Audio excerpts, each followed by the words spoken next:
രാജ്യം 78ാമത് സ്വാതന്ത്ര്യം ആഘോഷിക്കുന്ന ഈ വേളയിൽ ബംഗാളിലെ വാർത്തകളാണ് സമൂഹ മാധ്യമങ്ങളിൽ നമുക്ക് കാണാൻ പറ്റുന്നത്. എന്താണ് ബംഗാളിൽ സംഭവിച്ചത്? നമ്മുടെ ഈ പ്രതിഷേധങ്ങൾക്കൊക്കെ കാരണമായിട്ടുള്ള സംഭവം തുടങ്ങുന്നത് ഈ മാസം ആഗസ്റ്റ് 9 തീയതിയാണ്. നോർത്ത് കൽക്കത്തയിലുള്ള RJ കാർ ഹോസ്പിറ്റലിന്റെ 3rd ഫ്ലോറിലെ ചെസ്റ്റ് ഡിപ്പാർട്ട്മെന്റിന്റെ അടുത്തുള്ള സെമിനാർ റൂമിൽ ഒരു ഡോക്ടർ മരണപ്പെട്ട രീതിയിൽ കാണപ്പെടും. അപ്പോൾ സ്വാഭാവികമായിട്ടും ഒരാൾ മരണപ്പെട്ട് കഴിഞ്ഞാൽ ചെയ്യേണ്ട ഒരുപാട് പ്രൊസീജിയർ ഉണ്ടല്ലോ. ഇതിന്റെ ഭാഗമായിട്ട് കോളേജിന്റെ പ്രിൻസിപ്പൾ ആദ്യം അവരുടെ വീട്ടുകാരെ വിളിക്കുന്നു.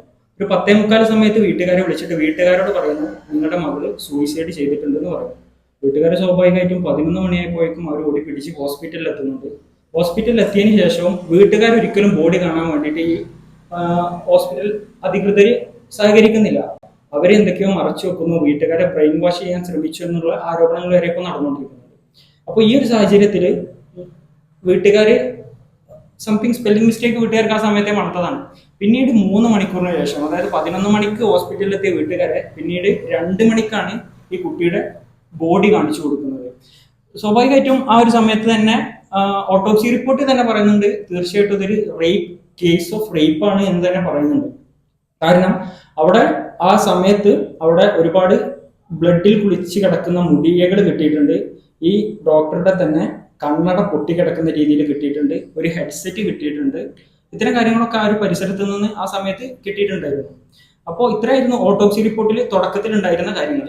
പിന്നീട് ഈ കോളേജിന്റെ പ്രിൻസിപ്പൾ ഡോക്ടർ സന്ദീപ് ഘോഷ് എന്ന് പറയുന്ന ആള് റിസൈൻ ചെയ്യാണ്, ഹോസ്പിറ്റലിൽ നിന്ന് റിസൈൻ ചെയ്യുന്നു. പക്ഷെ ഇതിനെ അത്ഭുതപ്പെടുത്തുന്ന മറ്റൊരു കാര്യം, അദ്ദേഹത്തിന് പറഞ്ഞ റീസൺ എനിക്ക് വളരെ മാനസിക വിഷമമുണ്ടായി, ഞാൻ മകളെ പോലെയാണ് അവിടെയുള്ള കുട്ടികളെ കാണുന്നതെന്നൊക്കെ ആയിരുന്നു. അദ്ദേഹം റിസൈൻ ചെയ്തതിനു ശേഷം വെറും 4 മണിക്കൂറിനുള്ളിൽ അവിടുത്തെ കൽക്കത്തയിലെ തന്നെ മറ്റൊരു ഹോസ്പിറ്റലിൽ ചെന്നിട്ട് അദ്ദേഹം പ്രിൻസിപ്പളായിട്ട് വീണ്ടും ജോലിയിലേക്ക് പ്രവേശിക്കുകയാണ് ചെയ്യുന്നത്. ഇത്തരത്തിലുള്ള എന്തൊക്കെയോ വൈരുദ്ധ്യങ്ങൾ ഈ കേസുമായിട്ട് ബന്ധപ്പെട്ട് നടക്കുന്നതോടുകൂടി മാനസിക പ്രശ്നം പറഞ്ഞ ഒരാളാണ് മറ്റൊരു ഹോസ്പിറ്റലിൽ പോയിട്ട് എന്റെ മകളെ പോലെ കണ്ട ആളുകളാണ് അവിടുത്തെ കുട്ടികൾ എന്നൊക്കെ പറഞ്ഞിട്ടുള്ള ഒരാളാണ് ഇങ്ങനെ പോയിട്ട് മറ്റൊരു ഹോസ്പിറ്റലിൽ ചെന്നിട്ട് ചാർജ് എടുക്കുന്നത്. പിന്നീട് ഈ ബോഡി പോസ്റ്റ്മോർട്ടത്തിന് അയക്കുന്നു. പോസ്റ്റ്മോർട്ടം റിപ്പോർട്ടിനെ സംബന്ധിച്ച് പറയുകയാണെങ്കിൽ വളരെ മൃഗീയമായിട്ടുള്ള കാര്യങ്ങളാണ് പോസ്റ്റ്മോർട്ടം റിപ്പോർട്ടിൽ എഴുതി പിടിപ്പിച്ചിരിക്കുന്നത്. അതിൽ പറയുന്നത് ഇവരുടെ കണ്ണിൽ നിന്നും വായിൽ നിന്നും അതേപോലെ തന്നെ പ്രൈവറ്റ് പാർട്ടിൽ നിന്നും നല്ല രീതിയിൽ ബ്ലീഡിങ് ഉണ്ടായിരുന്നു. കണ്ണിലുള്ളത് സ്വാഭാവികമായിട്ടും സംഭവിച്ചിട്ടുള്ളത് അവർ ധരിച്ചിരുന്ന സ്പെക്സ് പൊട്ടിയിട്ട് കണ്ണിൽ കുത്തി കയറി ആവാൻ സാധ്യത ഉണ്ടെന്നാണ് പറയുന്നത്. 2 കണ്ണിൽ നിന്നും ബ്ലീഡിങ് ഉണ്ടെന്നാണ് പറയുന്നത്. മറ്റൊരു കാര്യം പറയുന്നത് കവിള്, ഇടതുകാല്, വലതുകൈ, ചുണ്ട്, കഴുത്ത്, മോതിരവിരല്, പ്രൈവറ്റ് പാർട്ട് ഇവിടെ എല്ലാം വളരെ ആഴത്തിലുള്ള മുറിവുകളും സംഭവിച്ചിട്ടുണ്ടെന്നാണ് പോസ്റ്റ്മോർട്ടം റിപ്പോർട്ടിൽ പറയുന്നത്. ഈ പോസ്റ്റ്മോർട്ടം റിപ്പോർട്ടിന്റെ പൂർണ്ണ രൂപമൊന്നും ഇപ്പോഴും അവൈലബിൾ ആയിട്ടില്ല. അത് ഹൈക്കോർട്ടിന്റെ കയ്യിലാണ്. പിന്നെ ഇവരുടെ കേസ് നടത്തുന്ന വക്കീലിന്റെ കയ്യിലും മാത്രമേ ഇപ്പോൾ പോസ്റ്റ്മോർട്ടം റിപ്പോർട്ട് വന്നിട്ടുള്ളൂ. പക്ഷെ പല ഡോക്ടേഴ്സും അതുപോലെ തന്നെ സോഷ്യൽ മീഡിയകളിലൊക്കെ ഇതിന്റെ ഒരു ഹാൻഡ് റിട്ടൺ കോപ്പി ഈ അടുത്ത് വൈറലായിട്ടുണ്ടായിരുന്നു. അത് പ്രകാരമാണ് ഞാനിപ്പോൾ ഈ ഡീറ്റെയിൽസ് പറഞ്ഞത്. ഈ കാര്യങ്ങൾ NDTVയും ഇന്ത്യൻ എക്സ്പ്രസും ഒക്കെ എടുത്ത് റിപ്പോർട്ട് ചെയ്തതുമാണ് ഇത്തരത്തിലുള്ള വിഷയങ്ങൾ. ഇത്രത്തോളം വാർത്ത വന്നതും ഇനി എത്രത്തോളം സത്യം അറിയാനുള്ളതും കൂടി നമ്മൾ കാതോർക്കേണ്ടതുണ്ട്. തീർച്ചയായിട്ടും ഏതൊരു പ്രശ്നവും സാധാരണ ഇതിൽ ഒരുപാട് രാഷ്ട്രീയ മുതലെടുപ്പുകൾക്ക് വിധേയമാകാറുണ്ട്. അതുപോലെയാണ് ഇപ്പോഴത്തെ രീതിയിലും ഈ കേസിലും സംഭവിച്ചിട്ടുള്ളത്. ഡൽഹിയിൽ മുമ്പ് പ്രശ്നങ്ങൾ നടന്ന സമയത്ത് ഡൽഹി പോലീസിനെ താറടിക്കാനായിട്ട് ഡൽഹിയിലെ ഗവൺമെന്റ് ശ്രമിക്കുന്ന രീതി ഉണ്ടായിരുന്നു. അതുപോലെ തന്നെയാണ് ഇപ്പോഴത്തെ ഈ ഒരു കേസിലും മമതാ സർക്കാരിനെ താഴെ ഇറക്കാനുള്ള ഒരു ടൂളായിട്ട് പലരും ഇതിനെ ഉപയോഗിക്കുന്നത്. അതിന്റെ ഭാഗമായിട്ടാണ് ഈ മിനിഞ്ഞാന്ന് 2 ദിവസം മുമ്പ് നടന്ന ആ ഹോസ്പിറ്റലിൽ നടന്നിട്ടുള്ള പ്രതിഷേധത്തിലേക്ക്, അവിടുത്തെ വിദ്യാർത്ഥികൾ നടത്തിയിട്ടുള്ള ന്യായമായിട്ടുള്ള പ്രതിഷേധത്തിലേക്ക് കുറച്ച് ആളുകൾ ഇരച്ചു കയറുകയും ആ ഹോസ്പിറ്റൽ ഒന്നടങ്കം തച്ച് തകർക്കുന്നതുമായിട്ടുള്ള ഒരു സംഭവം ഉണ്ടായിട്ടുണ്ട്. സ്വാഭാവികമായിട്ടും രാഷ്ട്രീയപരമായിട്ട് ആ ഒരു വിഷയം ഇതാക്കുക, മമതാ സർക്കാരിനെ താഴെ ഇറക്കുക എന്നുള്ള രീതിയിലേക്ക് പ്രശ്നങ്ങൾ ഏകദേശം ആളിക്കെത്തിയിട്ടുണ്ട്. ഇപ്പോൾ ഇന്നലെ രാഹുൽ ഗാന്ധി പോലും മമതാ സർക്കാരിന് എതിരായിട്ടാണ് സ്റ്റേറ്റ്മെന്റ് പറഞ്ഞിട്ടുള്ളത്. ഇതിൽ അത് പ്രധാനമായിട്ടും ഒരുപാട് നിഗൂഢതകൾ ഉണ്ടായതിന്റെ ഭാഗമാണ്. നേരത്തെ മുനവർ പറഞ്ഞ പോലെ ഒരുപാട് നിഗൂഢതകൾ ഉണ്ടാകുമ്പോൾ സ്വാഭാവികമായിട്ടും വലിയ രാഷ്ട്രീയം ഉണ്ടാകും. പലതും നിങ്ങൾ മറച്ചു വെക്കുന്നില്ല എന്നുള്ളൊരു പ്രശ്നമാണ്. 2021 ഈ സെയിം ക്യാമ്പസിൽ തന്നെ ഒരു സൂയിസൈഡ് നടന്നിട്ടുണ്ടായിരുന്നു ഒരു പെൺകുട്ടിയുടെ. ഇപ്പൊ BJP ഈ ഒരു കാര്യം പൊക്കിക്കൊണ്ടുവന്നിട്ട് അന്ന് സത്യത്തിൽ അത് സൂയിസൈഡ് തന്നെയായിരുന്നോ അതോ കൊലപാതകമായിരുന്നോ, ഈ കുട്ടികൾക്കൊക്കെ വല്ലതും അറിയാമായിരുന്നോ, ഹോസ്പിറ്റലിന്റെ അകത്ത് നടക്കുന്ന വല്ല കള്ളക്കളിയും ഇവർ പിടിച്ചതുകൊണ്ട് ഇവരെ കൊന്നതാണോ എന്നുള്ള രീതിയിൽ വരെ ചർച്ചകൾ BJP MP മുന്നോട്ട് കൊണ്ടുപോകുന്നു. ഇതിനൊക്കെ പ്രശ്നം എന്താ വെച്ചാൽ പ്രധാന വിഷയത്തിൽ നിന്ന് നമ്മൾ തെന്നിമാറും. അപ്പോൾ പ്രധാനമായിട്ട് അവിടെ വരുന്ന ഒരു വിഷയം എന്താണെന്ന് വെച്ചാൽ ഒരാളാണോ അതിൽ കൂടുതൽ ആളുകൾ അതിൽ പങ്കെടുത്തിട്ടുണ്ടോ എന്നുള്ള വിഷയം. ശരീരത്തിൽ 151 ഗ്രാമോളം സെമൻ എന്ന് തോന്നിക്കുന്ന ഒരു ദ്രാവകം എന്നാണ് ഇപ്പൊ പറയുന്നത്. മിക്കവാറും സെമൻ തന്നെയായിരിക്കും. സംബന്ധിച്ചിടത്തോളം റിപ്പോർട്ട് കിട്ടാതെ അത് കൺഫേം ചെയ്യാൻ പറ്റാത്തതുകൊണ്ടാണ് അവർ അങ്ങനെ പറയുന്നത്. ഇപ്പൊ 151 ഗ്രാമോളം സെമൻ ഒരു കുട്ടിയുടെ ശരീരത്തിലുണ്ടെങ്കിൽ അതൊരിക്കലും ഒരാളെ കൊണ്ട് എത്ര ശ്രമിച്ചാലും ചെയ്യാൻ പറ്റാത്ത ഒന്നാണെന്നാണ്. ഇതുവരെയുള്ള ഒരു ചർച്ചയിൽ നമുക്ക് രാഷ്ട്രീയം കൂടി ഇടപെട്ട് എന്നുള്ളത് നമുക്ക് വ്യക്തമാവുന്നുണ്ട്. അതുപോലെ തന്നെ നിലവിലെ ഈ കേസിന്റെ സ്റ്റാറ്റസ് എന്താണ്? നിലവിലെ കേസിന്റെ സ്റ്റാറ്റസ് എന്ന് പറഞ്ഞാൽ കൊൽക്കത്ത പോലീസ് ഈ സംഭവം നടന്ന് 9-ാം തീയതിയാണ് സംഭവം നടക്കുന്നത്. ആ സമയത്ത് തന്നെ ഇതൊരു അൺനാച്ചുറൽ ഡെത്ത് ആയിട്ട് തന്നെയാണ് അവർ എടുത്തിട്ടുണ്ടായിരുന്നത്. 10-ാം തീയതി തന്നെ ഒരാൾ അറസ്റ്റ് ചെയ്യുന്നുണ്ട്. മമതാ സർക്കാർ സ്വാഭാവികമായിട്ട് ഇതിന് ചോദിച്ചിട്ടുണ്ടായിരുന്നു ഓഗസ്റ്റ് 18 വരെയാണ് ഞങ്ങൾക്ക് സമയം വേണ്ടത്, ഇല്ലെങ്കിൽ ഒരാൾ അറസ്റ്റ് ചെയ്യുന്നുണ്ട്. 18 വരെ സമയമാണ്, ഇല്ലെങ്കിൽ കേസ് CBIക്ക് വിടാമെന്നായിരുന്നു മമതാ സർക്കാർ പറഞ്ഞത്. ഈ അറസ്റ്റ് ചെയ്ത ഒരാളെന്ന് പറയുന്നത് ഒരു സിവിൽ പോലീസ് വോളണ്ടിയർ ആണ്. സിവിൽ പോലീസ് വോളണ്ടിയർ എന്ന് പറയുമ്പോൾ പോലീസ് ഉദ്യോഗസ്ഥർ എന്നുള്ള രീതിയിലായിരിക്കും പലരും. പക്ഷെ നമ്മൾ കണ്ടിട്ടുണ്ടോ നമ്മുടെ ഇലക്ഷൻ സമയത്തൊക്കെ നമ്മുടെ NSS NCCയിലൊക്കെ പിള്ളേരെ എടുത്തിട്ട് അത്തരത്തിലുള്ള ഒരു പോസ്റ്റേ ഉള്ളൂ. പക്ഷെ ഇയാളുടെ പ്രശ്നം എന്താണെന്ന് വെച്ചാൽ ഇയാളൊരു പ്രൊഫഷണൽ ബോക്സറാണ്. രണ്ടാമത്തെ കാര്യം, ഇയാൾക്ക് ഉയർന്ന രീതിയിലുള്ള എല്ലാ പോലീസ് ഉദ്യോഗസ്ഥരുമായിട്ട് നല്ല പരിചയമുള്ള ഒരു മനുഷ്യനും കൂടിയായിരുന്നു. അപ്പൊ ഇദ്ദേഹം welfare unit of Kolkata police എന്ന് പറയുന്ന ഒരു യൂണിറ്റിൽ ഇദ്ദേഹം മെമ്പർ ആവുകയും അതുവഴി ഈ ഹോസ്പിറ്റലിൽ ഇദ്ദേഹം സ്ഥിരമായിട്ടൊരു പെർമനന്റ് മെമ്പർ എന്ന രീതിയിൽ അവിടെ ആളുകളെ സഹായിക്കാൻ നിൽക്കുന്ന പെർമനന്റ് ആളെന്നുള്ള രീതിയിൽ 2019 മുതൽ ഇയാൾ ഇവിടെ ഉണ്ട്, ഈ ഹോസ്പിറ്റലിലുണ്ട്. അപ്പോൾ ഇദ്ദേഹം 33 വയസ്സുകാരനാണ്. 4 തവണ വിവാഹം കഴിച്ച വ്യക്തിയാണ്. അതിൽ 3 തവണയും ഭാര്യമാർ ഇദ്ദേഹത്തെ ഉപേക്ഷിച്ചിട്ട് പോവുകയും ഒരു തവണ അദ്ദേഹത്തിന്റെ അവസാനത്തെ വരെ ക്യാൻസർ വന്ന് മരിക്കുകയാണ് ചെയ്തിട്ടുണ്ടായിരുന്നത്. ഇദ്ദേഹത്തെ പോലീസ് അറസ്റ്റ് ചെയ്തു. അധികം ചോദ്യം ചെയ്യലിന് മുമ്പ് തന്നെ കുറ്റം സമ്മതിച്ചിട്ടുണ്ട് എന്നാണ് വരുന്ന റിപ്പോർട്ടുകൾ. സ്വാഭാവികമായിട്ടും ഇതിൽ ഒന്നാമത്തെ തെളിവായിട്ട് പറയുന്നത് അവരുടെ ബോഡിയുടെ അടുത്ത് കിട്ടിയിരുന്ന ഒരു ഹെഡ്ഫോൺ ഉണ്ട്. ഈ ഹെഡ്ഫോണ് ഇദ്ദേഹം ഒരു 4 മണി സമയത്ത് ഹോസ്പിറ്റലിലേക്ക് കയറി വരുന്ന സമയത്ത് അദ്ദേഹത്തിന്റെ കഴുത്തിൽ ഉണ്ടായിരുന്നതാണ്. പിന്നീട് അദ്ദേഹം ഇറങ്ങി പോകുന്ന സമയത്ത് CCTV ദൃശ്യങ്ങൾ പരിശോധിക്കുമ്പോൾ അദ്ദേഹത്തിന്റെ കഴുത്തിൽ ആ ഇയർഫോൺ ഇല്ല. പക്ഷെ ഇത്രയും ക്രൂരതൊക്കെ ചെയ്തതിന് ശേഷം ഈ മനുഷ്യൻ പോയിട്ട് അവിടെ പോലീസ് എയ്ഡ് പോസ്റ്റിൽ പോയിട്ട് കിടന്നുറങ്ങി എന്നുള്ളതാണ് ആ ഒരു അവസ്ഥ നോക്കണം. പിന്നെ ഇദ്ദേഹത്തെ കുറിച്ച് പോലീസ് പറയുന്ന കാര്യം എന്താണെന്ന് വെച്ചാൽ ഇദ്ദേഹം ഫോൺ വീഡിയോസ് കാണുന്നതിൽ ഭയങ്കര അഡിക്റ്റ് ആയിരുന്നു എന്നുള്ളതാണ്. മാത്രമല്ല വൾഗറായിട്ടുള്ള ഫോണാണ് ഇദ്ദേഹം കൂടുതൽ കണ്ടുകൊണ്ടിരുന്നതെന്നാണ്. ഇദ്ദേഹം 4 പേരെ കല്യാണം കഴിച്ചിട്ടുണ്ട്. അതിൽ 3 പേര് ഇദ്ദേഹത്തെ ഒഴിവാക്കി പോവുകയും ഒരു ഭാര്യ ക്യാൻസർ ഒന്നും ഉണ്ടായിട്ടുള്ള എന്നുള്ള രീതിയിലുള്ള റിപ്പോർട്ടുകളൊക്കെയാണ് പുറത്തു വന്നുകൊണ്ടിരിക്കുന്നത്. അപ്പൊ അത്രത്തോളം ക്രൂരമായൊരു മൈൻഡ് സെറ്റ് ഇദ്ദേഹത്തിന് ഓൾറെഡി ഉണ്ട് എന്നുള്ള രീതിയിലാണ് പോലീസുകാർ പറയുന്നത് വെച്ച് നോക്കുമ്പോൾ നമുക്ക് മനസ്സിലാക്കാൻ പറ്റുന്ന ഒരു കാര്യം. ഇത്രത്തോളം സ്റ്റാറ്റസ് നമ്മൾ കൃത്യമായി മനസ്സിലാക്കി, അതിന് കൂടെ ഇത്രത്തോളം രാഷ്ട്രീയ വശം നമ്മൾ ചർച്ച ചെയ്യേണ്ടത്, ഇത്രത്തോളം രാഷ്ട്രീയം ഇടപെട്ടിട്ടുണ്ട് എന്നുള്ള കാര്യം. ഇങ്ങനൊരു സമരങ്ങളും പ്രതിഷേധങ്ങളും നടക്കുന്നുണ്ടെങ്കിൽ പോലും ഇത് ആ ഒരു സമയത്ത് പോലും ഇത് ഏറ്റവും കൂടുതൽ ആൾക്കാരെ അറിഞ്ഞിട്ടുള്ളത് രാഷ്ട്രീയത്തിലൂടെയാണെന്ന് വേണമെങ്കിൽ പറയാം. എന്ന് വെച്ചാൽ സ്വാഭാവികമായിട്ടും പ്രതിഷേധങ്ങളിൽ പങ്കുചേരുക എന്നുള്ളതിലധികം മമതാ സർക്കാരിനെതിരെ അല്ലെങ്കിൽ ബംഗാൾ സർക്കാരിനെതിരെ ഒരു പ്രതിഷേധം എന്നുള്ള രീതിയിലേക്ക് കാര്യങ്ങൾ പോയതിനു ശേഷമാണ് കേരള മാധ്യമങ്ങൾ പോലും ഇതിനെക്കുറിച്ച് ചർച്ച ചെയ്തിട്ടുള്ളത്.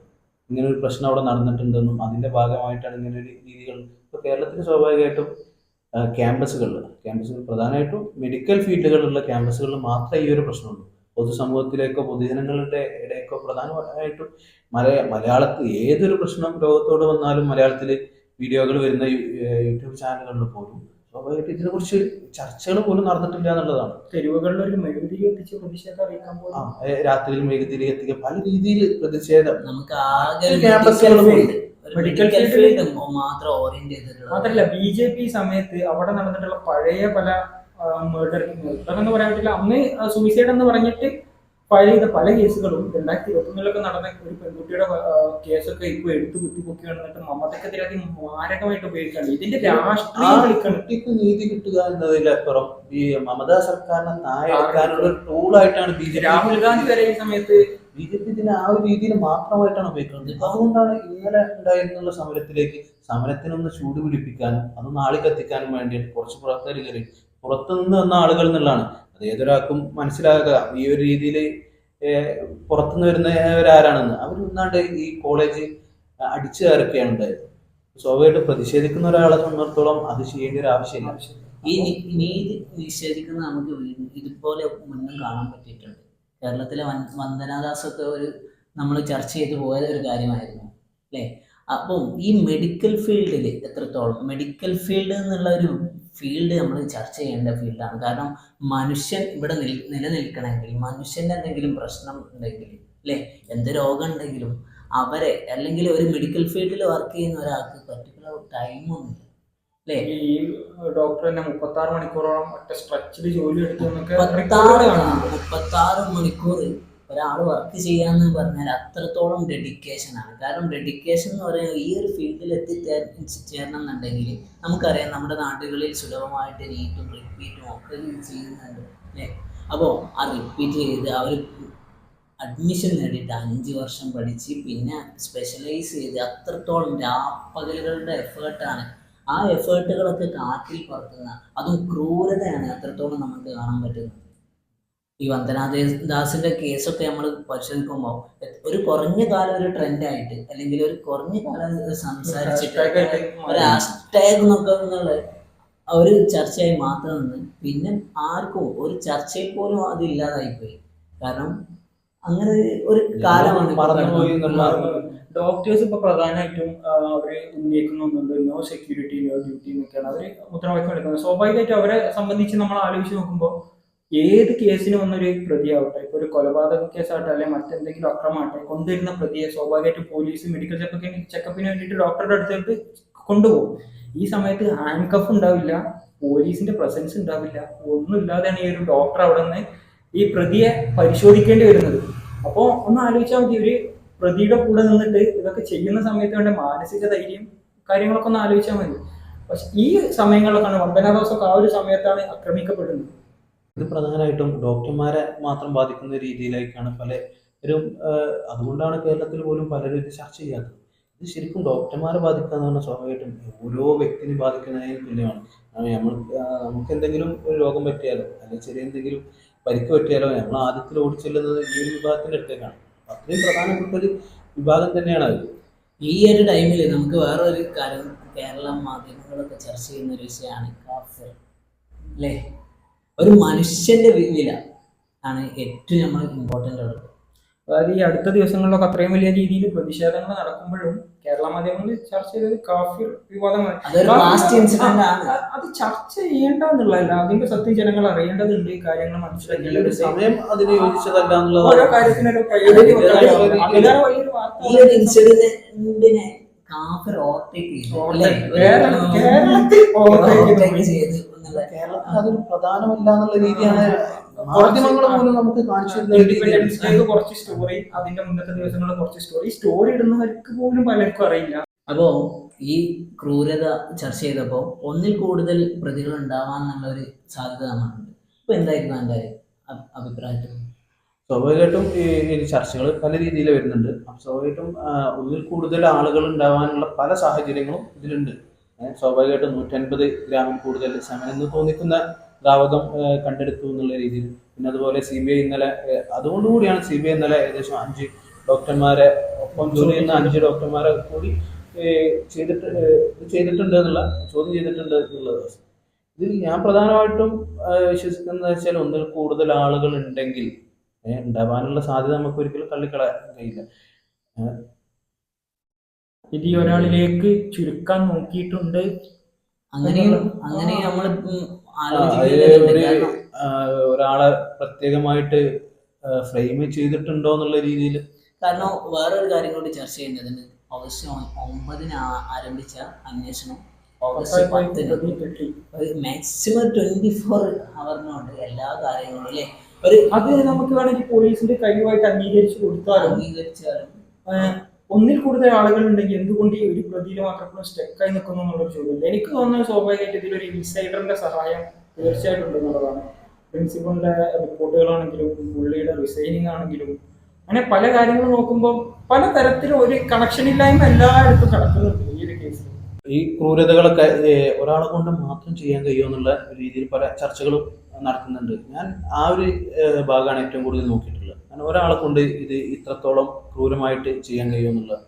അത് മാത്രമല്ല പല നിഗൂഢതകളും പല രീതികളും പല രാഷ്ട്രീയം പോലും ഇത്രയും അതിലേക്ക് കടക്കാൻ സാധ്യത വന്നത് ഇങ്ങനത്തെ ചില എന്തൊക്കെ ഒരു ഹൈഡാക്കുന്ന രീതിയിൽ പല സംഗതികളും അവിടെ നടക്കുന്നുണ്ട്. അതുകൊണ്ടാണ് അപ്പോൾ ഒരാളെ ഫ്രെയിം ഇപ്പോൾ ഈ കിട്ടിയ തെളിവുകളൊക്കെ ഒരാളെ ഫ്രെയിം ചെയ്യാൻ പറ്റുന്ന രീതിയിലുള്ള തെളിവുകളാണ്.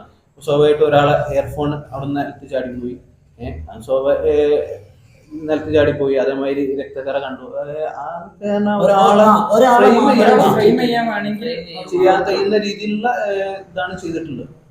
ഇപ്പോൾ സ്വാഭാവികമായിട്ടും ഡൽഹിയിലെ ആ പ്രശ്നം നടന്ന സമയത്ത് 4 ആളെ തൂക്കിലേറ്റപ്പെട്ട് ഈ 4 ആളുകളും തൂക്കിലേറ്റപ്പെടേണ്ടവർ തന്നെയാണ്, അതിലൊരു സംശയമില്ല. പക്ഷെ ആ സമയത്ത് വന്നിട്ടുള്ള ഒരു പ്രധാന ചർച്ചയാണ്, പലരും അതിനെക്കുറിച്ച് ശ്രദ്ധിച്ചിട്ടില്ല. പക്ഷെ അന്ന് ഏഷ്യാനെറ്റ് ന്യൂസിൽ ചോദിച്ചിട്ടുള്ള ഒരു ചോദ്യമുണ്ട്. ഈ 4 പേരും ശിക്ഷിക്കപ്പെടേണ്ടവരാണ്.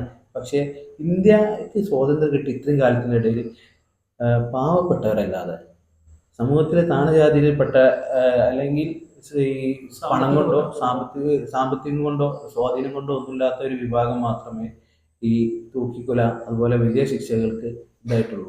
അതല്ലാത്ത ആളുകൾ പണം കൊണ്ടും സ്വാധീനം കൊണ്ടും നല്ലൊരു വക്കീലിനെ വെച്ചിട്ട് പല രീതിയിൽ അതിനെ ഡൈവേർട്ട് ചെയ്തിട്ട് അത് ഊരിപ്പോരുന്ന രീതിയാണ് കാണുന്നത്. അത് ഇതിൽ സംഭവിച്ചിട്ടുണ്ടോ എന്ന് എനിക്ക് സംശയമുണ്ട്. കൃത്യമായിട്ട് പറയുകയാണെങ്കിൽ ഇന്നത്തെ ആളുകളെ സംരക്ഷിക്കാനുള്ള രീതിയിലുള്ള കളികളാണ് ഇപ്പോൾ നടന്നുകൊണ്ടിരിക്കുന്നതെന്നാണ് ഞാൻ മനസ്സിലാക്കുന്നത്. കൃത്യമായിട്ട് പറയുകയാണെങ്കിൽ നീതി നിഷേധിക്കപ്പെടുന്നു അല്ലേ? വേറൊന്നും ഇതിൽ സോഷ്യൽ മീഡിയയിൽ വന്നത് കൊണ്ടോ സർക്കാർ അല്ലെങ്കിൽ പോലീസ് ഒരാളെ ചൂണ്ടിക്കാണിച്ചത് കൊണ്ടോ അയാൾ പ്രതിയാകില്ല. ഒരു കാര്യം ഇതിൽ പറയാൻ പറ്റില്ല. വൈകിയെത്തുന്ന നീതി നിഷേധം തന്നെയാണ് എന്നുള്ളതാണ് മറ്റൊരു. ഇതിലിപ്പോൾ നമ്മൾ സംഭവിക്കാൻ പോകുന്ന ഒരു കാര്യം കൂടി പറഞ്ഞാൽ ഒരു കുറഞ്ഞ ദിവസങ്ങൾ കൂടി ഈ ചർച്ച വന്നിട്ട് അടുത്തൊരു വിഷയത്തിലേക്ക് തന്നെ മാറുന്നൊരു സാധാരണ കാണുന്ന ഒരു ട്രെൻഡിലേക്ക് മാറും. ഈ ഒരു ഇൻസിഡന്റ് മായിച്ച് ഇനി അടുത്തൊരു ചർച്ചയിലേക്ക് മാത്രം മാറും. സാധാരണ എന്ന് വെച്ചാൽ കേരളത്തിൽ ഒരു ചർച്ച പോലും ആയിട്ടില്ല. സാധാരണ ചർച്ച എന്ന് പോലും പറയാൻ കഴിയില്ല. കേരളത്തെ സംബന്ധിച്ചോളം അതുപോലും സാധ്യമായിട്ടില്ല. എപ്പോഴും മറ്റു ക്യാമ്പസുകൾ പോലും ഇതിനെ ഏറ്റെടുത്തിട്ടില്ല. സർവകലാശാലകൾ പോലും സാധാരണ യൂണിവേഴ്സിറ്റികള് അതാ കൃത്യമായിട്ട് അല്ലെങ്കിൽ എന്തിനും വിദ്യാർത്ഥി സംഘടനകൾ മുന്നോട്ട് വരുന്ന കാലമാണ്. പക്ഷേ എന്തുകൊണ്ട് സംഭവിച്ചു അല്ലെങ്കിൽ എന്തുകൊണ്ട് ഇതിനെതിരെ പ്രതിഷേധം ക്യാമ്പസുകളിൽ നിന്നാണ് ആരംഭിക്കലെന്നാണ് പറയുന്നത്. ആരംഭിക്കാറ് ക്യാമ്പസുകളിൽ നിന്ന് പലരും പറയും നമ്മളിവിടെ പ്രതിഷേധിച്ചിട്ട് എന്താന്നുള്ളത്. അത് പലരും പറയുന്നൊരു തെറ്റിദ്ധാരണയാണ്. ജനാധിപത്യ രാജ്യത്തെ സംബന്ധിച്ചോളം ഞാനിതിനെ പ്രതിഷേധിക്കുന്നു എന്ന് എഴുതിയിട്ട് ഒരു പേപ്പറിൽ നമ്മൾ എഴുതിയത് നിലത്ത് ഇട്ടാൽ പോലും അവർ പ്രതിഷേധ രീതിയാണ്. അത് പലരും മനസ്സിലാക്കാത്തത് കൊണ്ടാണ് ഇതിന് ഇമ്പാക്ട് ഇതിനെ കുറിച്ച് അറിയാത്തില്ല. ജനാധിപത്യ രാജ്യത്തിലെ പ്രതിഷേധങ്ങൾ എന്ന് പറഞ്ഞാൽ അത്രയും പ്രധാനപ്പെട്ട ഒരു വസ്തുതയാണ്. അവസാനമായി ഇങ്ങനത്തെ ഈ ക്രൂരകൃത്യങ്ങളെ അല്ലെങ്കിൽ ഇതുപോലുള്ള ഇൻസിഡന്റുകൾ ഇനി ആവർത്തിക്കാതിരിക്കാൻ എന്തൊക്കെ ആയിരിക്കും വേണ്ടത്? അല്ലെങ്കിൽ ഇത് കൺക്ലൂഡ് ചെയ്യുന്ന സമയത്ത് എനിക്ക് പറയാനുള്ളത് ഇന്ത്യ ടുഡേക്ക് വേണ്ടിയിട്ട് ഈ കൊല്ലപ്പെട്ട പെൺകുട്ടിയുടെ അച്ഛൻ കൊടുത്തൊരു ഇന്റർവ്യൂ ഉണ്ട്. ആ സമയത്ത് അദ്ദേഹം പറയുന്നത് എൻ്റെ മകൾ നന്നായി ഹാർഡ് വർക്ക് ചെയ്യുന്ന മോളായിരുന്നു, നന്നായി പഠിക്കുന്ന മോളായിരുന്നു, ഒരു ദിവസം 10 മുതൽ 12 മണിക്കൂർ വരെ പഠിക്കുമായിരുന്നു എന്ന് പറയുന്നുണ്ട്. എന്നിട്ട് അച്ഛൻ അവളുടെ ഡയറിയിൽ എഴുതി വെച്ച് അവളുടെ അച്ചീവ്മെന്റ്, അവളുടെ ഒരു ഡ്രീം എന്താണെന്നുള്ള രീതിയിൽ അവൾ എഴുതി വെച്ചിട്ടുള്ളത് ഞാനിപ്പോൾ പഠിച്ചുകൊണ്ടിരിക്കുന്ന MBA കോഴ്സിന് ഗോൾഡ് മെഡലിസ്റ്റ് ആവണം എന്നുള്ളതാണ് എൻ്റെ ഡ്രീം എന്നുള്ള രീതിയിലാണ് ആ കുട്ടി എഴുതി വെച്ചിട്ടുള്ളത്. സ്വാഭാവികമായിട്ടും അച്ഛൻ പറയുന്നതാണ് എൻ്റെ എല്ലാ സ്വപ്നങ്ങളും തകർന്നിട്ടുണ്ട്, ഞങ്ങൾ ഒരുപാട് കഷ്ടപ്പെട്ട് വളർത്തിയ മോള് പോയിട്ടുണ്ട്, പക്ഷേ യഥാർത്ഥ പ്രതികൾ ശിക്ഷിക്കപ്പെട്ടാൽ കുറച്ചൊരു ആശ്വാസം കിട്ടും. ഞങ്ങൾ നഷ്ടം നികത്താൻ പറ്റില്ല, പക്ഷെ കുറച്ചൊരു ആശ്വാസം കിട്ടും എന്ന് പറയുന്നത്.